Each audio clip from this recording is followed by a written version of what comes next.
My name is Steve Caunter and I'm one of the assistant principals here at South Devon College, and it's my pleasure to welcome you all to this event here this evening at South Devon College and in the High Tech and Digital Centre.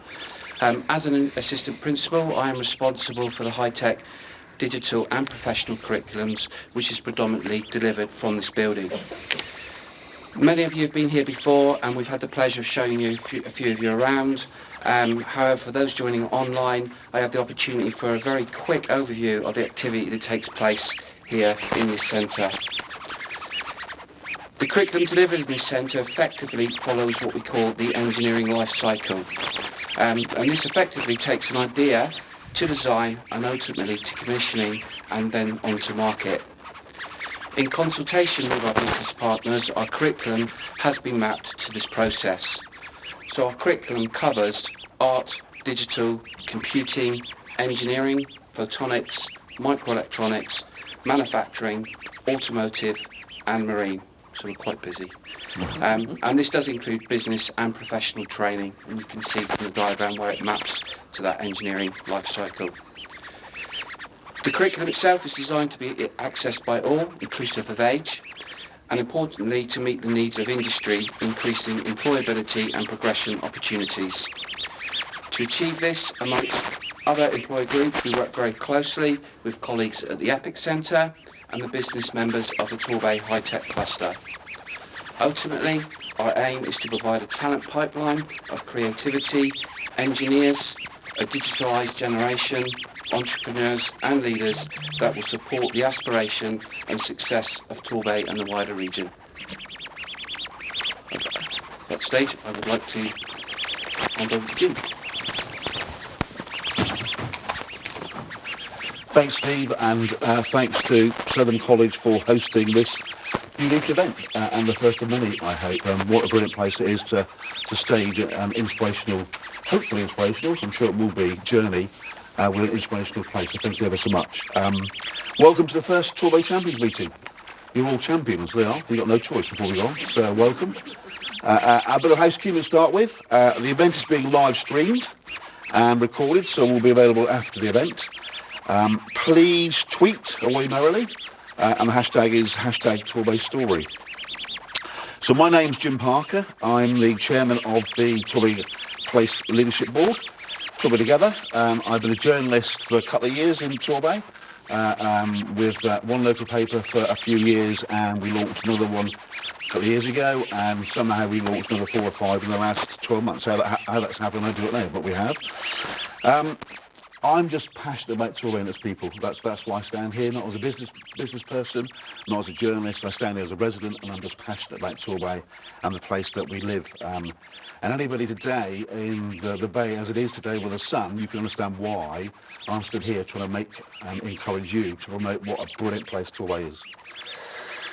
And the Champions is what it says on the tin. It's all about championing the Bay, shaping from the rooftops, how good we are doing things and how good we could be doing things in the future. We have too many people that do really good, successful things in the Bay and keep quiet. And I think the Champions is the opportunity really for you to shout about yourselves and about others. So that for me is the Champions, and what we should be trying to do. And it's about being ambassadors. It's about having a pride in place and being passionate, which I'm sure you wouldn't be sat here now trying not to fall asleep listening to me if you weren't passionate. So that is brilliant. Just a recap on the Torbay story, which we're here for, and obviously just a quick thank you to Swindon and the Council, and I've done this before. I thank Anne-Marie for bringing in Thinking Place, who've been really inspirational doing this.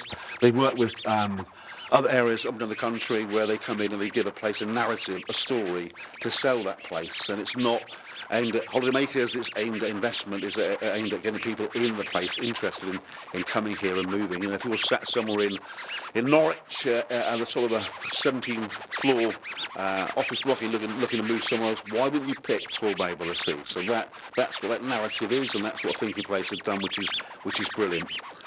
So part of that is a narrative, a story for Torbay, and that is Tech by the Bay. Tech by the Bay, and we'll go on to that one in a minute. So Tech by the Bay, the earlier was we've got sea and we've got sand, but we also got high tech. We've got people sat here from Pharmaceuticals here from the high-tech cluster. We've got people doing marvellous work in the high-tech area. We've got the hospital, we've got the college doing brilliant work. So it's not just about sea sand, it's about high-tech as well. Active adventurers. Again, you'll see, especially today and tonight, people on the sea, paddleboarding, surfing, sailing. We've got the geopark, up the road we've got Dartmoor. So our area is for active adventurers, absolutely. And there you go. Torbay, just summing up, we've got everything. We've got the marine, we've got natural experience with, we've got yachts, we've got marinas, we've got cafes, we've got continental style touch, we've got Abbey Sands.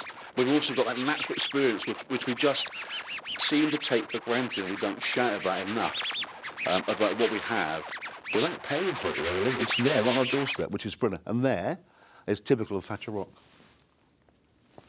So that was the Torbay story. And then Thinking Place and other people asked, what was the story for the three towns? Yeah, and lots of meetings took place with stakeholders, with one-to-one interviews, questionnaires, and we stopped with Brixham. And no surprise with Brixham. So the narrative or the story of Brixham was it was a great place for food and fishing, restaurants. Very creative place. Obviously has the biggest and most successful trawling fleet in the country.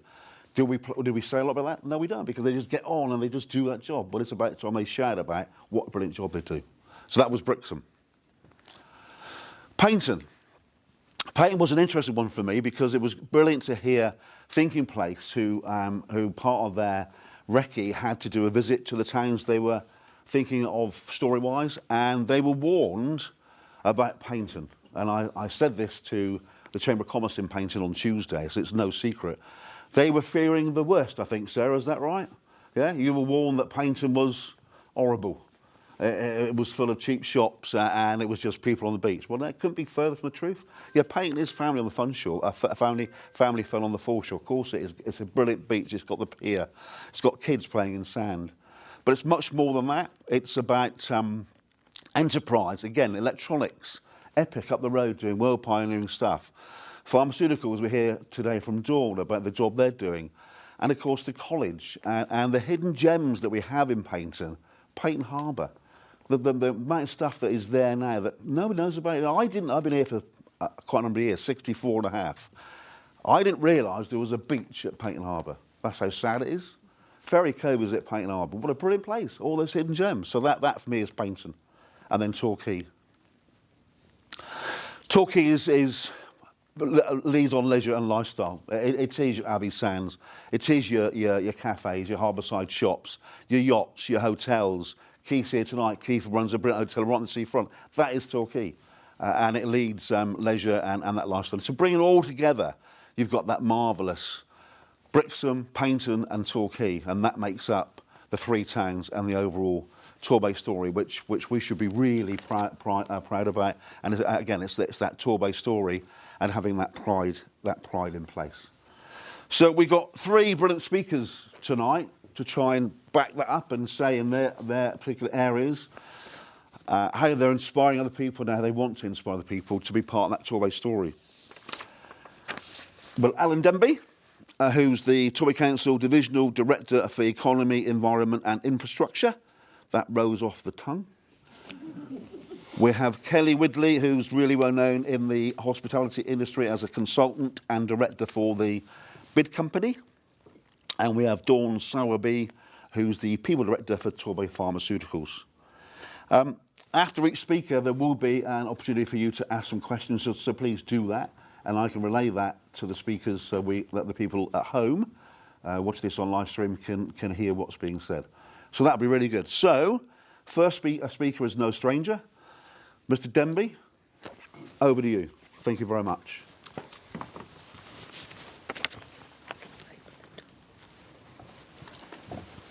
Thanks, Jim, and good evening, everybody. Thank you to Torbay Together for the privilege of being asked to speak tonight at the first of these Champions meetings. I think it's a fantastic testament to everybody in the room and everyone who's watching that we want to be able to get involved with this.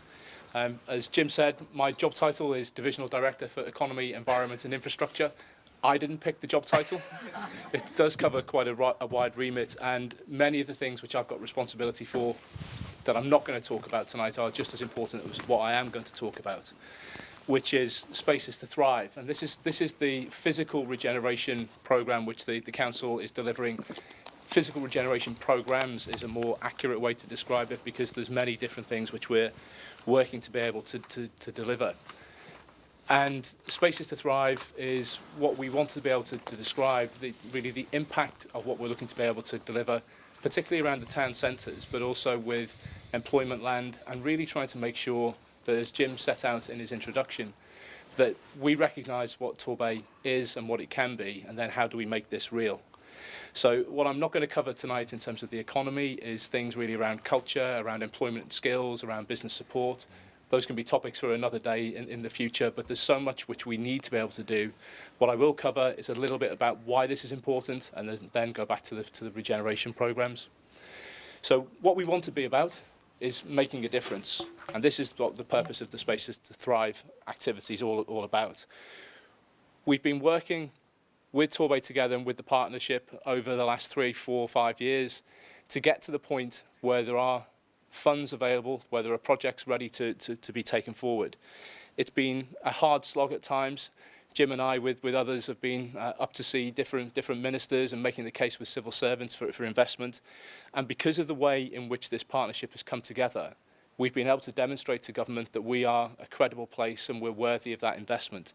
So the fact that we've got this as a programme, a set of projects, it's testament to the work which we've been able to put into up to this point. And what it boils down to is really about creating opportunities for investment, opportunities for employment, and to try and tell the story to the people of the Bay and the 3 towns of what the opportunities are for them now and into the future. Before we go into the detail of the projects, I don't want to depress anybody with some of the information which is on the screen there. It's not there to dim in any way optimism or enthusiasm, but it's really important for us that we understand what our place is. So we've got some, I'll go into a couple of these in a little bit more detail in a moment. We've got some real challenges within the Bay. Many of you will probably be familiar with them. If you walk around each of the 3 towns, you'll see places which are a bit tired, maybe they feel a bit neglected, but we've got some fantastic opportunities in terms of businesses. One of our challenges is about telling the story to our young people and to our school and school leaders about the opportunities that exist within our traditional sectors. Hospitality, you can start in hospitality at the lowest level and you can still make that into a globally successful career. That probably isn't well enough understood. And I say that as a parent of 3 teenagers, one of whom asked me that very question last week of why would I stay in the Bay? Quite difficult when you're supposed to be making a big difference on what the answer to that question should be. But by focusing on those key strengths, that's how we see we can make some real positive change. And we need to do it because of the data that's underneath that. Torbay is disadvantaged. It's more disadvantaged in many places. Our population is getting older. That's going to bring different challenges. Why is that important? Well, the more money that the council is spending on things and the healthcare system is spending on keeping people safe and well into older age means there's less money to spend on libraries, on toilets, on culture, on those sorts of things. So we need to make sure that our economy is functioning really as strongly as it possibly can. And that, for anybody who's an economist in the room, is a figure called GVA, gross value added. It's about the level of productivity within our economy. Don't worry too much about the figures or the particular indications. Just look at that trend. It's negative. So that's another reason why we want to be able to work, and as Jim said, work really closely with our high-tech cluster businesses, especially to be able to move the place forward. That productivity then looks like that in terms of deprivation. So we are a fantastic place to live for many of us, but for a lot of our communities, there are some real challenges. The darker the blue, the more deprived that particular area is. We know there are still kids who grow up in the Bay who, Jim said he didn't know where Ferry Cove is. I find that really difficult to believe. But there's kids who don't know really the sort of things that they can do at the seaside if they really get that the seaside is there. So we need to address that as a challenge. And our figures have got worse, which means that there's a need for more pace.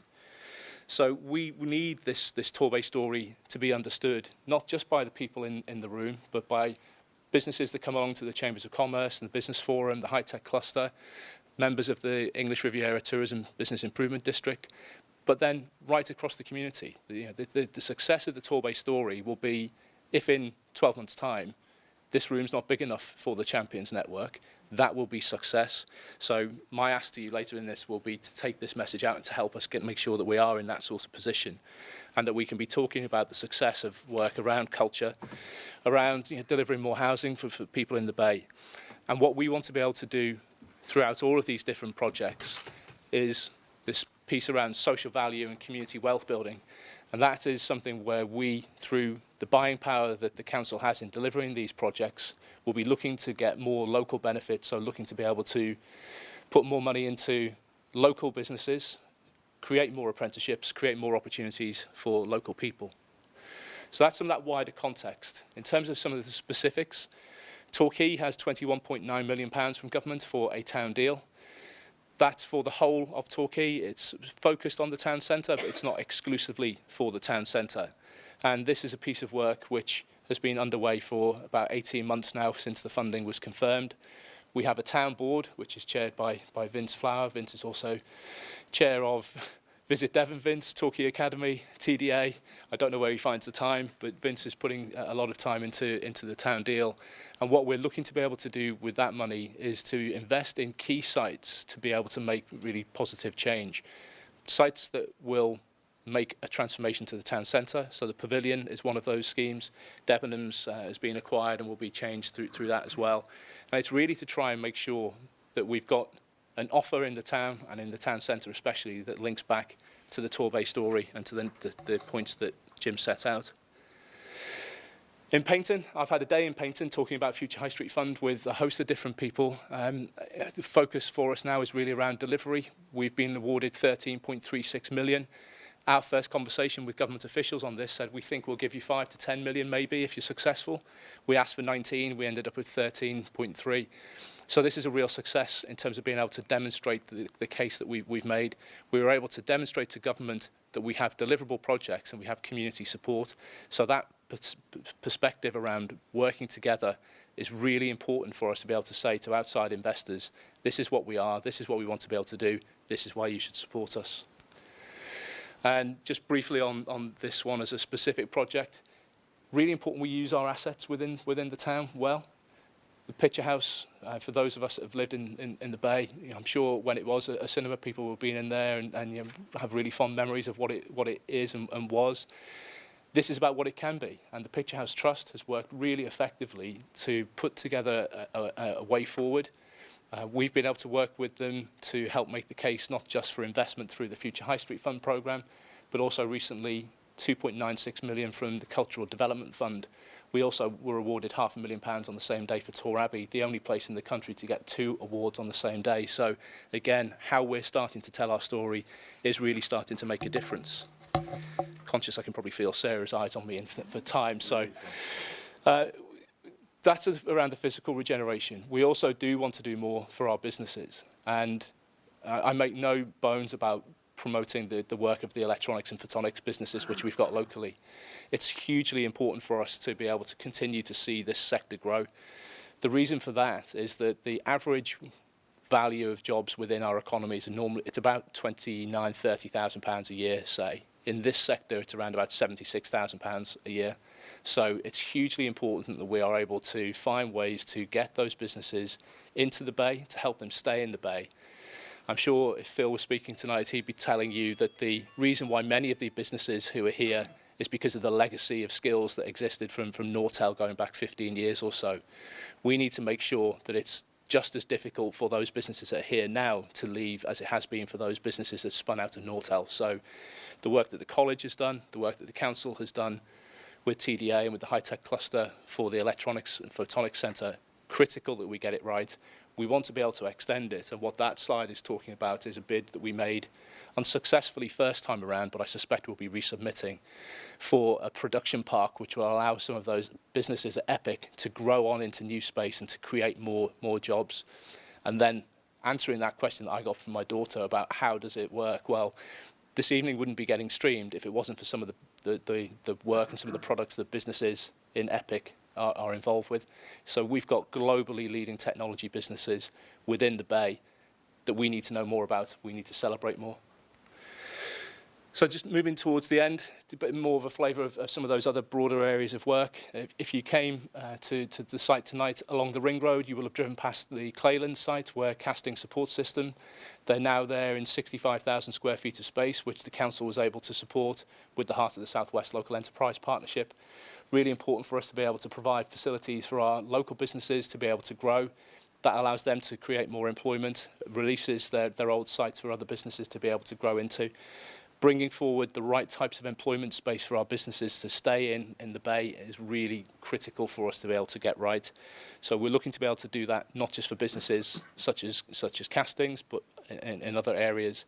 And in Brixham, again, using the assets that we've got from the fisheries perspective, the bid we made for the Photonics production park also included an element for Brixham to extend the fish market. We know that is the most valuable port in England. We know it's got potential to do more. The fishing sector want to be able to do more, so our job is to try and find a way that we're able to release more space.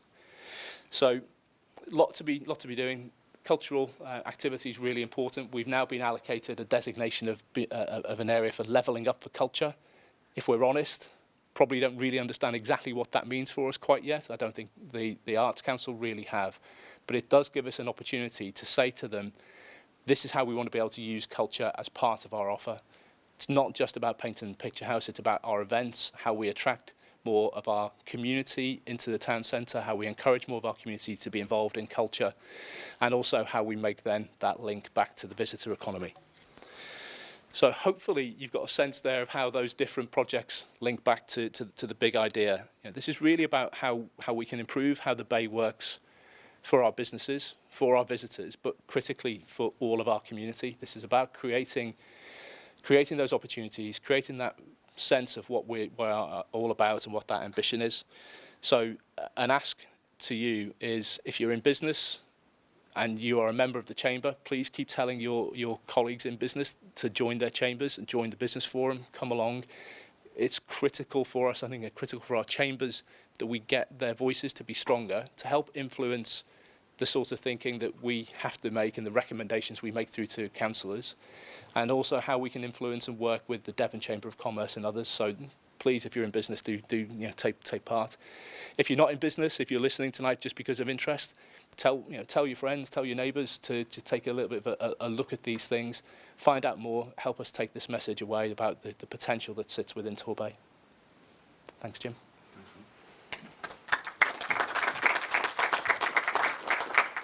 Thanks, Alan. Anybody have any questions for Alan? Must be somebody who's interested in posing a question. No? No? Yes. Yeah, how would you like to see culture developed in Torbay? How would you like to see culture developed in Torbay, Alan? I'll turn that around. How would you like to see it developed? Well, obviously, I'm involved with the theatre side of things, and obviously to attract more people to enjoy theatre, be part of theatre, connect with actually workshops. You know, as part of. I mean, I know a lot of areas run theatrical workshops, juggling workshops. You know, something that can attract people to Torbay in a different way. Craft workshops, painting workshops. You know. Yeah, we put an ambitious bid together with Exeter for the City of Culture, which we weren't shortlisted, but part of the reason why we wanted to do it was to help raise awareness with Arts Council of the ambition that we have to do more. Within the bid, what we talked about, that there's a label that Arts Council have called National Portfolio Organisations. At the moment we have one within Torbay, which is Doorstep Arts. We want to see 4 or 5 national portfolio organisations come through so that we've got more organisations in place who can provide exactly those sorts of workshops. If we can do that, then we can get maybe more young people involved with theatre and with cultural activity. We can get more people going through the theatre doors. What we want to be able to do, and what the Arts Council want to see happening in Torbay, is that more people are involved in culture, whether they're going to a theatre, whether they're involved in something which is related to heritage. So it's a very broad ask, but the bottom line is getting more people to understand what culture might be and do something with it, whether that's, as I said, go through a theatre door, get into a library, any of those sorts of things. So bottom line is about getting more people involved in culture. Thanks, Alan. Anybody else? Yeah, Pete. Alan, there was an awful lot in your presentation. Can we have those slides? I'm sure, yeah. It's being filmed though. Yeah. Just be live streamed, yeah. Yeah. So there'll be, you can Yeah. get that, yeah. Any other questions? Yeah. I'm Carolina from Active Devon, so there's clearly in the title of the question. When you talk about your spaces to thrive, that looked really exciting in terms of the plans there. How much in that has been about people being more active and walking and cycling in the spaces and the regeneration work that you're looking at?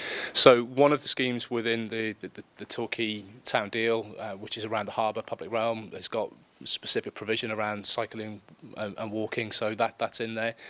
I think there's something probably around making sure that people are really comfortable with the idea of cycles potentially in some of those spaces still, but the whole principle about active is something which is really important, and Jim and I are involved in separate meetings where looking at sport facilities, helping people to be active is absolutely something which we need to be able to do.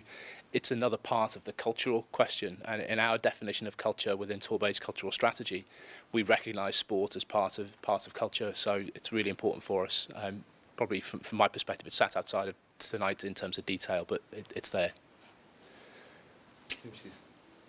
Many years ago, through my brother who had a sports car, there was the supercar kind of event, and obviously it ran for I think about 3 years, but it was trying to elevate. It was trying to say, look at this beautiful Torquay harbour, and isn't this like the French Riviera? That's what it should feel like. And I think what some places are doing is trying to create. Put their place on the mark. And I saw, I think was it this week, Folkestone have created this massive skate park. It's almost like it's like Crossway. It's like what am I trying to say? It's like a big, several floors. And they've obviously done this not just for their youngsters to have somewhere to go. They've done this because they're going to make this the go-to place for everybody in the UK. If there's I'm sure there's a world skating competition. They're going to go. We can facilitate this. And I mentioned this to somebody from the TDA this morning, and he went, we've got Debenhams, and I obviously went, no, they've already created it in Folkestone. We're not going to benefit from replicating it, but it's a fantastic idea where you've got a reason for people, kind of potentially all around the world, to come to something that's so high quality, really cutting edge, and I just kind of wondered, sort of, are we having that sort of kind of big sort of thinking as part of some of the conversations that you're having? Absolutely, yeah. The part of the challenge that we've got is that there's so many issues which we're trying to be able to address, and in the short term we need to start to get some traction, some momentum with the projects. But we've had discussions until November. I was in TDA as well, so we've had discussions with different types of attractions. The aspiration is definitely we've got something which is more of a regional or national offer. Ultimately, what that is and how that gets paid for is going to be the challenge. But events are really important for us. We want to be able to make sure that we've got good quality events. The council administration last year put some additional budget in to allow us to make some further plans on that, and we want to be able to work with other organisers who can bring in good quality, kind of authentic events that are linked to the bay, linked to the Torbay story, so that we can make sure, as I said, that we've got more people coming into the town, more the towns, and more people who live here getting involved as well. So there's a lot to do. We need to understand and keep in contact with the market and see what else is out there, and we are doing that constantly. We're so fortunate that we're so rich in what we have available, haven't we? Yeah. But it's the gap. Yeah. That's the gap that you're going to fill. Hopefully. Alan, thank you ever so much. Thank you. Thanks for the questions. It's really good. Thank you for the feedback. So if we can move on to the second speaker. So Kelly Widley, the Hospitality Consultant and Director of the ERBID. Kelly will give an overview of the impact and growth potential of the food and drink sector across the Bay. Kelly. Good evening, everybody. I am delighted and very proud to stand here tonight with you all.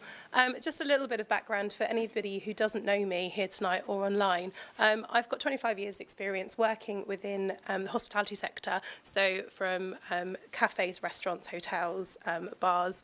I started at 15 on the seafront pulling my Worcester Whippies and doing serving up fish and chips where Las Iguanas now stands, to running hotels and restaurants, etc. through the Bay. I'm also a director on the ERBID, and I'm chair of the food and drink focus groups. Now, I've put that up there. It's not just a bit of an ego board, but I kind of wanted to show you that a lot of people who do know me here tonight is from Pierpoint. I was at Pierpoint on Torquay Seafront for 10 years.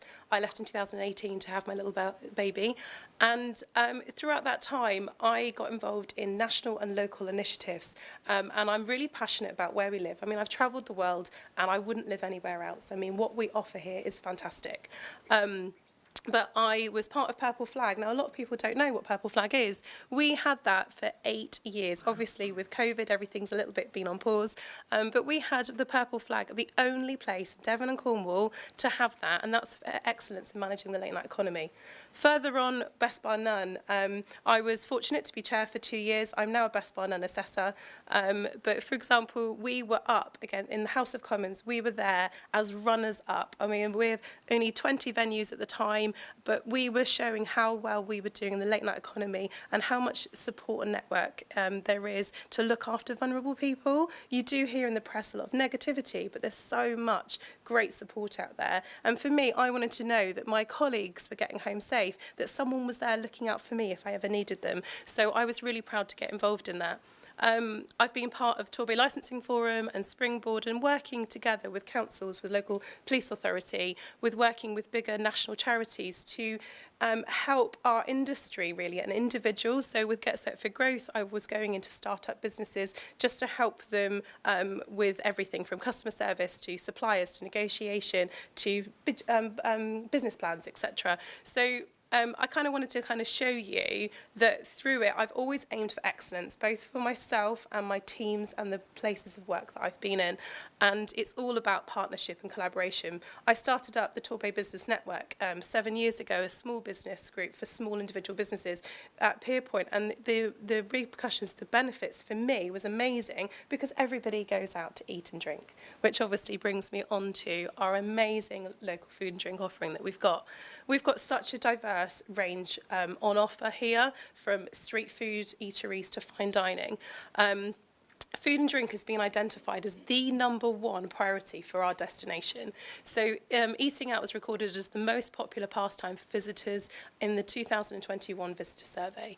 92% of those visitors at some point will sample local food or drink. Okay. Developing our food and drink offering presents a very exciting growth opportunity for our future. And we've got all the product there. You know, we have got, I've never seen them, it's gins especially at the moment, isn't it? And one thing I didn't know, we talk about Brixham with fish, and obviously I'm going to come on to that, but the first gin landed in our country in Brixham Harbour. I mean, that's something that I want to know about. So we have got an amazing array of local products that obviously are pushing through because the message is very much local. Now, the price can be there. We can charge the price as long as we are giving people value for money and our product is excellent. The development of our food and drink sector will be fundamental in helping us reposition the English Riviera and attract more visitors and in time help to extend our traditional season. So we will, as part of the ERBID, we will always advertise for family stays, but we know that our summer season is strong. What we need to now do is elongate our season. Our business, our bay needs to be open for business 24/7, I'm not quite there, 12 months a year. We need to be open and we need to deliver a quality product so people come and stay year round with us. That's just a little slide that I've picked up from Blue Sail, obviously reinforcing what I've said about food and drink being the #1.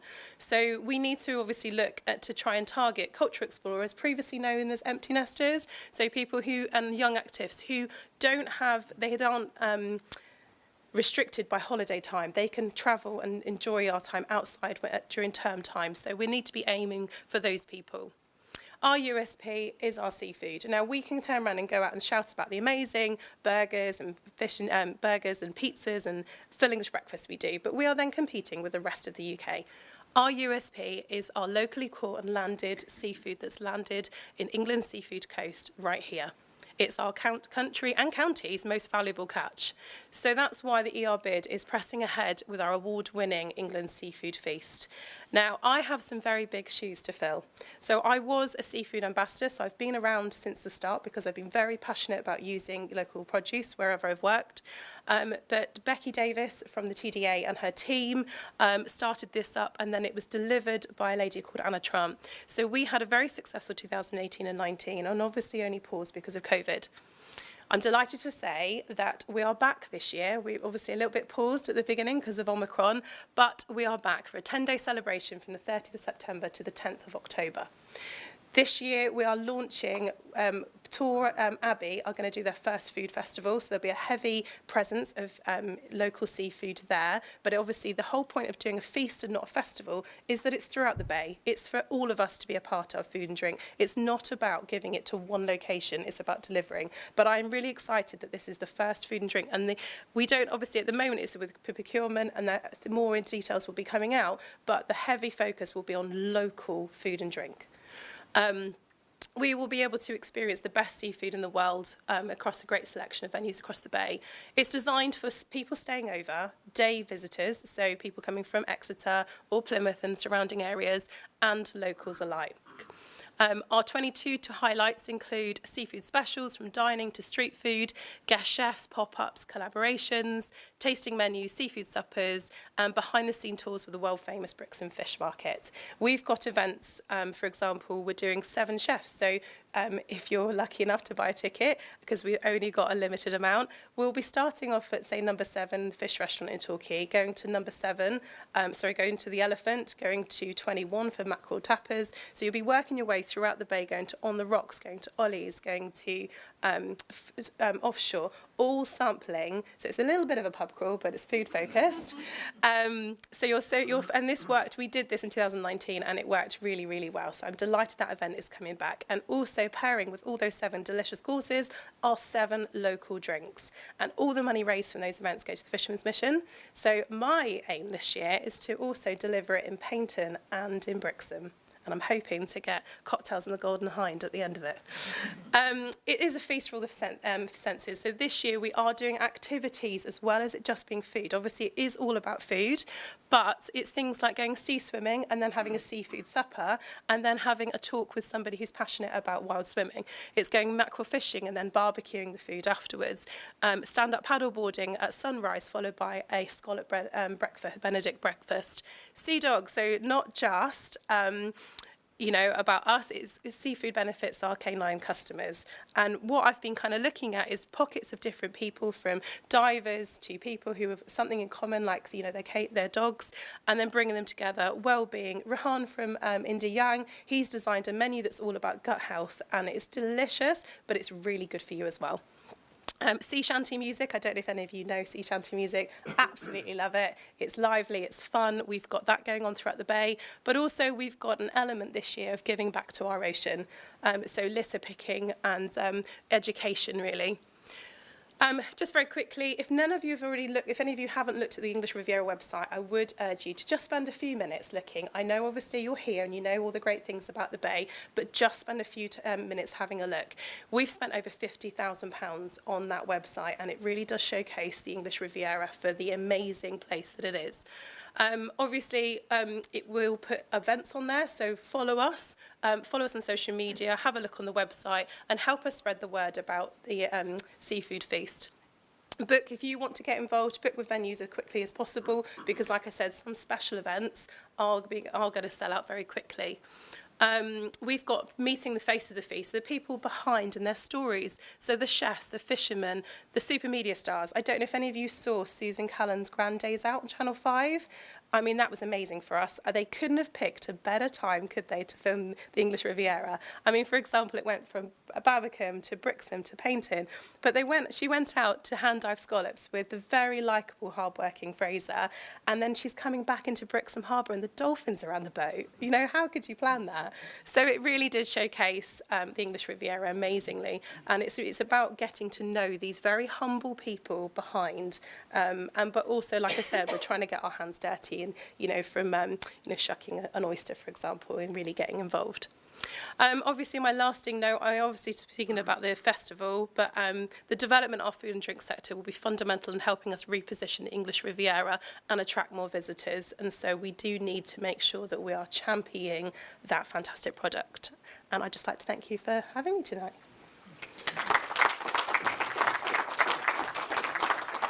Thank you, Kelly. Just a few things. Yep. Nothing wrong with a popcorn, a good crab sorry, is there really? No. Any questions for Kelly before we move on?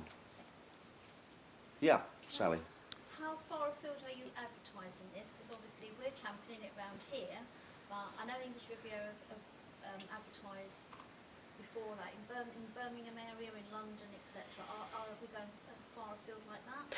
We'll go as far as we can. I mean, to be honest with you, we were a little bit paused because of Omicron, so we were a bit unsure. So, for example, our fantastic walking festival, which will going forward always be a spring event, we moved that to October, so that will be happening at the end. But because we were so short to it, I mean, I only started on Seafood Feast this month. What was amazing for me is that every venue that I went to that had already been involved in the past all said yes, they'll be involved. So right now I'm trying to get everyone's signing up to be able to deliver 10 days of England specials from England Seafood Coast. However, what I want to do is get some really quirky events, standout events, which will attract media attention. So that's at the moment what I'm working on. So please look out for everything. Obviously, I've been asked to speak today and I didn't want to lose the opportunity, but there will be some events, key events coming up, and I would love you all to shout about it, get involved. But my aim for that is to get the media attention to obviously spread that word. You got mine. Thank you. Thanks, Kelly. Thank Brilliant. you. Thanks ever so much. Okay, so we move on to our third and final speaker. It's Dawn Sowerby from, she's People Director of Torbay Pharmaceuticals. Dawn. Thank you. Hello, everyone. So I'm from Torbay Pharmaceuticals, and I just want to do a quick check, first of all, if I may. Who in the room has heard of Torbay Pharmaceuticals? Okay, around about half. And how many people know where we are? Okay, not very many at all. Thank you, that's really helpful. So I actually think of myself as People Director Plus. And that's because although my substantive role is People Director, and as a result I'm responsible for people management, for organisational development, programmes and business improvement, because of some previous leadership experiences that I've had, I occasionally get asked to take on other responsibilities as well. So right now also within my portfolio of responsibilities is our production teams, our packaging teams and our engineering teams as well. So Torbay Pharmaceuticals, that's our Sunday name actually. So a day-to-day basis we tend to call ourselves just simply TP. And we sit quietly tucked away on Wilkins Drive in Paignton in our, thank you, in our 76,000 square feet purpose-built regulatory approved medicines production facility, and we moved into that site in around about 2017. Before I started, I've been there for just over 2.5 years now. And our current business is a significant achievement and a real local success story, not least because it has grown over time, literally from manufacturing pharmaceuticals in a cupboard at the back of the pharmacy within Torbay Hospital to now the picture that you see in front of you there, that we're producing we sell over 140 different medicines to over 240 NHS customers up and down the country, to over 250 private customers up and down the country, and we're now exporting globally to 20 countries worldwide. So that is huge from our very humble beginnings. In fact, Emma Ruth, our Managing Director, she loves this stuff. She really genuinely wanted to be here this evening to talk to you, but she's in New York right now. She's at a North American conference, drumming up business to bring back to Torbay. I spoke to her earlier today, and by all accounts it's been an incredibly successful trip. So what the original teams did within Torbay Pharmaceuticals, you see, that's why we have TP, that's why we keep it for Sunday. They made medicines to meet the needs of the local population, and that's all they were designed to do. So they've grown over time into this fantastic facility that we have right now, and it was no surprise to me whatsoever, honestly, that not very many of you know where we are, because we are pretty modest and we are tucked away. But the Torbay area is especially important to us as an employer. area. We employ around 230 people today, and as you can see on the chart there, 70% of them come from Torbay. They live in the Torbay area, and 96% of our employment, of our workforce overall, come from within Torbay or the wider Devon area. And that's really quite important to us. It's really special to us, but it's really unusual for pharmaceutical manufacturing as well, because we have a lot of skilled workers. We have a lot of requirement for skilled roles, as you would expect within a highly regulated pharmaceutical manufacturing environment. And most pharmaceutical manufacturers, they focus themselves along the M4 corridor. So a lot of the jobs are over there. And it's historically been really quite challenging to get people to move down to Torbay. But we are really successful, and we're really proud of our track record of employing local people. So although on a day-to-day business, on a day-to-day basis, we function as an independent business. We are, as you may already know, part of the Torbay and South Devon NHS Foundation Trust, which is just a hop, skip and a jump away. And so we are actually an NHS employer. Our operating models, so between Torbay Pharmaceuticals and the hospital, the way that we work differs completely. But of course, one might expect that because we're operating in a completely different marketplace. So working in TP can feel very different to working elsewhere within the NHS Trust environment. However, what's really important is our governance and the way that we are managed, because we are highly commercially focused. That's how we do, that's our world, that's how we operate our business. But any profit that we make is reinvested into the hospital and into supporting healthcare provision within this area, within Torbay. So we are a success story. We're on a significant growth trajectory. Our 5-year business plan sees us remaining at the Paignton site through investment in both people and technology. And the growth plan will see us double the size of our business in terms of our productivity and financial incomes over the next 5 years. So really quite significant. So for example, we are currently preparing right now for the installation of a high-speed vial line on site. It is a monster. It's arriving on about 4 different trucks over the past couple of days and over the next couple of days. And that has been an investment of around £9 million. That will give us capacity to increase our medicinal products that are in vials tenfold. So it's a major investment for the area. It's going to give us increased employment, increased skills, but it's going to bring lots of benefits to the local economy. So we are investing in equipment. We are investing in people as well, though. We have embarked upon a cultural transformation journey over the past few years. That was my role. That's why I arrived in the business. We want to create a working environment that is an exemplar of 21st century employment practices. It drives me wicked that we are still today using employment practices that were designed for the Industrial Revolution. You know, it's the 21st century. The world has changed. We're in a knowledge economy, and people's expectations of a workplace are completely different. So it takes a long time to change, though, right? So we're on that cultural journey right now. We have recently employed a talent advisor, a dedicated person who, in addition to coordinating all of our recruitment and selection activity, will be focusing on building a local talent pool and creating for future years a healthy talent entry programme through use of apprenticeship frameworks. So that's a big plan for us starting in this year. And although we are relatively small in pharmaceutical manufacturing terms, at least, we invest heavily in developing our people. So we have multiple pathways for career progression, and we're really quite proud of the fact that our default is to look for internal progression. So whenever there's opportunities for personal growth, we look first internally. We actively talk about talent within our business, and we help people to map their own career progression across our business areas.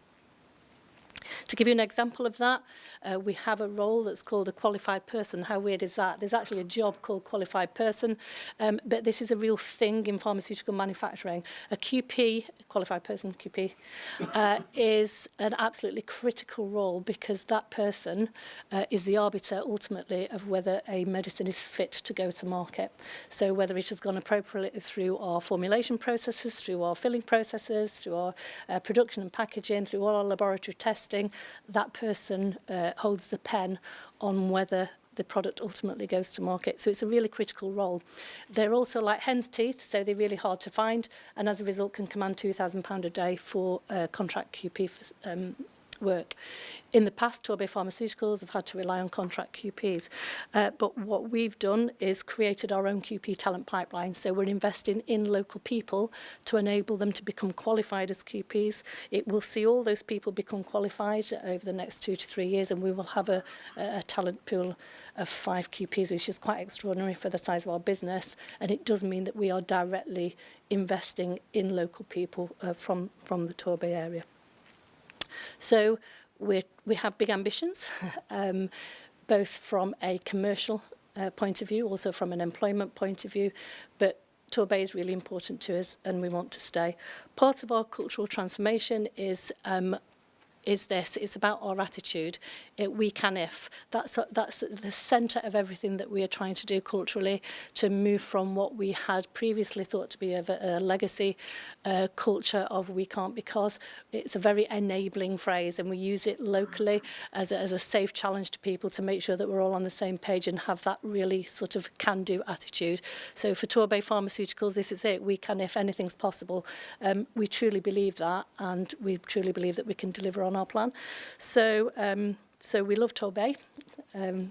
We are Torbay Pharmaceuticals, and we're here to stay, and that's our story. Thank you.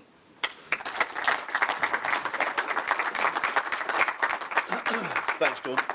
A great success story. Any questions for Dawn while we've got her? Yes, Angela. Really interesting. It's fascinating to see how well the business is doing. Interesting what you said about the QPs and that programme, which is really inspiring. But what incentives are you going to put in place to keep the 5 people once they're qualified? Because if they can make about 2,000 a day as a contractor, aren't they just going to say, thank you very much? Yeah. And we have had that experience.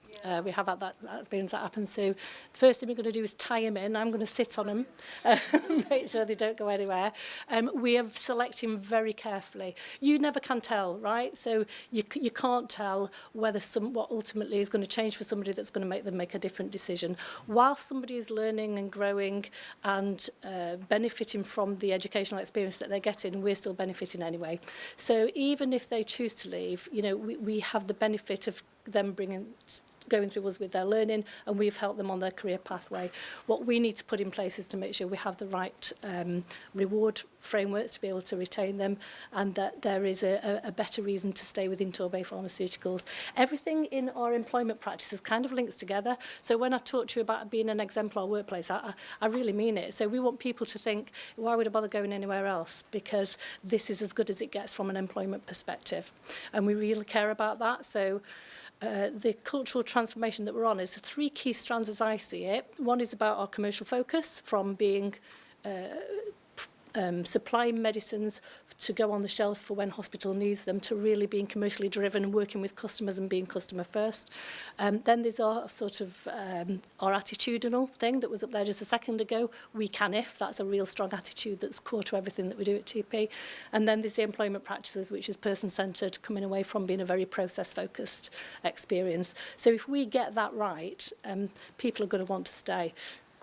Ultimately, you know, people make different life decisions and life changes and unexpected things come along, but we'll do everything we can to retain them.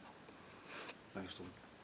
You talked about doubling kind of in the next 5 years, and it's interesting. I've worked with bigger farmers, the GSKs and people like that, and obviously the bigger they get, they lose that that initial kind of excitement and intimacy. Yeah. So are your obviously your name at the moment suggests that you will stay in Torbay. Yep. Unless you call yourself TP. You could be anywhere. But are your sort of growth plans to keep it at a sort of small enough size to be very profitable, have great reputation, service more countries, but not sort of become the weight you know, that some of the really large pharmaceuticals have, which have more income than a lot of countries, don't they? Yeah, totally. We're not there quite yet, but yet we are definitely here to stay. Our growth, the doubling, is primarily in relation to our output and our financial results. We will increase the number of people we have, but we have sufficient capacity on the current site to be able to grow and still not fill it. So it's primarily through automation.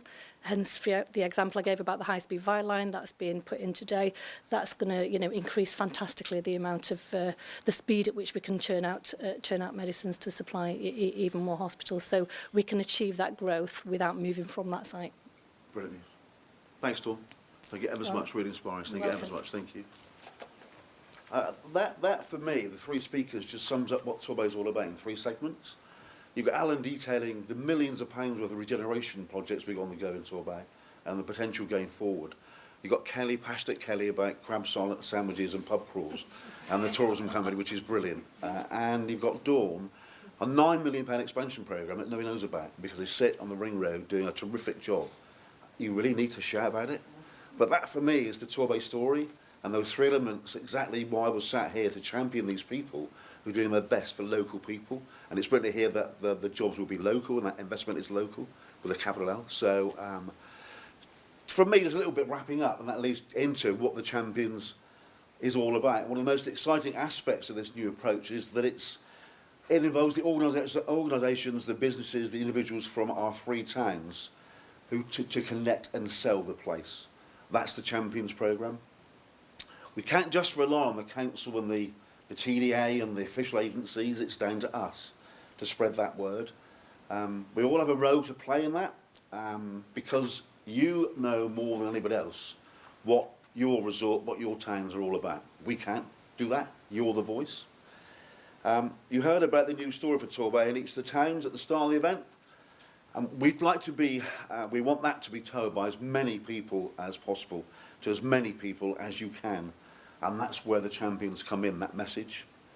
And we hope that because you're here, you care passionately about your town and the Torbay area and want to see it thrive. And that was the whole point of this investment, Torbay, the Torbay story, and why I'm stood here in front of you, trying to encourage you to sell what we have better than anybody.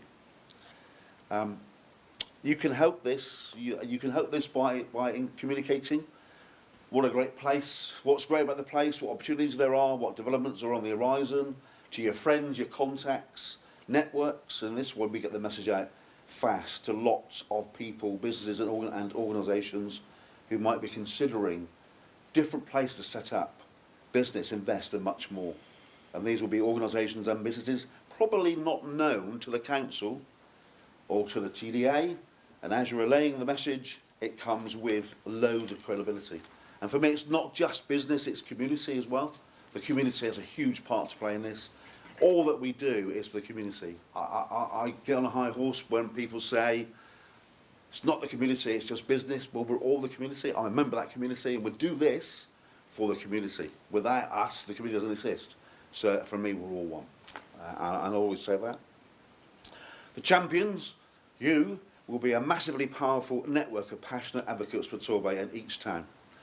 Doesn't matter how big you are, whether you're a community group, public or private sector, or if you're an individual keen to see the place do well, all are welcome. So what do we want you to do and how can we help promote the place? First of all, by becoming a champion is easy. All we have to do is be prepared to talk up Torbay, celebrate its success and get involved with different initiatives as and when they develop. I hope that apart from listening to me briefly recount the Torbay story and the town stories at the start of the session, you take a proper look at the Torbay story online or in the book. The book is brilliant. It focuses on the things that you, the stakeholders of each town and the wider area wanted to focus on for each place, not just now but in the future, and why each place is special and what it has to offer. Now we all know there are challenges in the Bay, of course there are challenges, but to help deal with these we have to communicate to government, potential investors, potential visitors and more to create jobs, bring in new facilities and help each other prosper. We have to sing the Torbay story, we have to get Torbay on the map. I've been around for a long time and I know that Torbay, with due respect to previous, whatever you want to call it, was known as the basket case. We wouldn't engage with anybody outside the Torbay boundaries. We were insular, the bridge was up, and nobody wanted to talk to us. That's all changed. This is a great opportunity to move and develop that. This is why we need your voice, so our stories get heard in as many places as possible. Remember, many people outside the area don't know what we have to offer, which I've just said, or have an outdated view of Torbay, which I've just said. Experience together, and we can change that. We want to help you tell the Torbay and town stories, and the storybook is a great start. There's a lot more tools to help you, such as the brilliant photography that visually tells our story and is available for you to use for free. There's also the Torbay visual brand and brand for each town that you can access for free, and other tools will be developed as we move forward on this journey. One of the most important ways you can be in the know about what's special about the place and our developments that are on the way is to come to these regular meetings. Please don't be put off by boring me. You've got to come to regular meetings to take part in that champion journey. The Champions meetings are designed for you to hear what's happening in the Bay, like you have tonight, from those that are making things happen, like those people tonight. And often you'll be hearing it first. While this will be from selected speakers who have important information to get across, it will also be in the networking session that is before every meeting, when you can talk with and listen to your peers. Make new contacts that will benefit you and establish new collaborations that can make a big difference. Of course, once you're in the know, we hope you'll tell friends, colleagues and contacts across the UK and beyond, perhaps over a drink. Perhaps share relevant information on social media. You'll be listened to, and it's amazing how often these messages reach the right ear or get someone thinking about Torbay who perhaps have never considered it. We'll also be updating you via social media, so you can easily retweet news and success stories across the Bay. The Champions is also about routes for your ideas and insight as to because we want to hear from you about what's going on in our 3 towns and initiatives that might improve them. So you're key to that. It's not just listening to us, it's you that own the Torbay story. In other places, this approach has helped with funding bids from government, brought in regeneration programmes such as signage and public realm, changed development approaches, put on new events based on the story, created collaborations that have brought in new investment and facilities. The sky really is the limit. And we're getting there because the place and you as stakeholders are the heroes. I hope you've seen this, and there are things in this for you, from new contacts to free marketing materials. But most of all, you are helping your town and Torbay overall, which can only be good for your organisation or your business, whether that's in recruiting or retaining talent, attracting investment, or simply putting us on the map to create more opportunities. Really is a huge ask, but it's not much to ask. It's to attend the meetings, and wherever you go, just say what a great place Torbay is, and please join the Torbay party. Can I just say a big thank you to Southdown College, again, for hosting the event tonight, to all of our inspirational speakers, brilliant, for you for attending and at home for listening on the live stream. Our next Champions meeting will be on June the 21st. Further details on this will be sent out to you with the link on the website for the recording of the launch event, and where you can download a copy of the storybook. You can be our Torbay sales force.